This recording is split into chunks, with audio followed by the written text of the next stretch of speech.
রহমানির রহিম। দেন এইভাবে আমরা মুরগিরে সুন্দর করে পাকায়া এই যেভাবে ঘি খাওয়াই, ঘিটা খাওয়াইলে ইনশাআল্লাহ সুন্দর একটা সুস্বাদ হইব, সুন্দর একটা ঘ্রাণ আইব, খাইতে খুব ইন্টারেস্ট হইব ইনশাল্লাহ।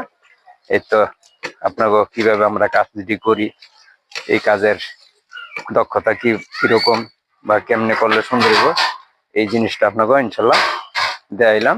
ইনশাল্লাহ সবাই দেখেন। এইলো জর্দা পাকায়া কমপ্লিট করে এখনো ময় মশলা দিই নাই, এটা ইনশাল্লাহ একটু পরে দিব। এই যে ধ্যান জর্দা একটা চাউলের লোক একটা চাউল ইনশাল্লাহ আগে নাই। দেন কি সুন্দর একটা জিনিসটা, অত্যন্ত সুন্দর হয়েছে, কালার অনেক সুন্দর। তো ইনশাল্লাহ সবাই দেখবেন। এই যে এইভাবে সবাই ইনশাল্লাহ কাজ করলে কাজ ইনশাল্লাহ সাকসেসফুল হয়ে পারবেন। এই তো আলাম খাসি পাকাইলাম, এই যে দেন পাকাই আপাতত রাখছি। যে সম্বলা ইনশাল্লাহ সব কিছু ফুল টুল দিয়া সাগরানা সাজামু, সুন্দর একটা দৃশ্য আইব। আপনাকে ইনশাল্লাহ সবাই এ সম্বলা দেখামু, আবার সবাই দেখতে পারবেন। তো ইনশাল্লাহ ভালো থাকেন, সুস্থ থাকেন।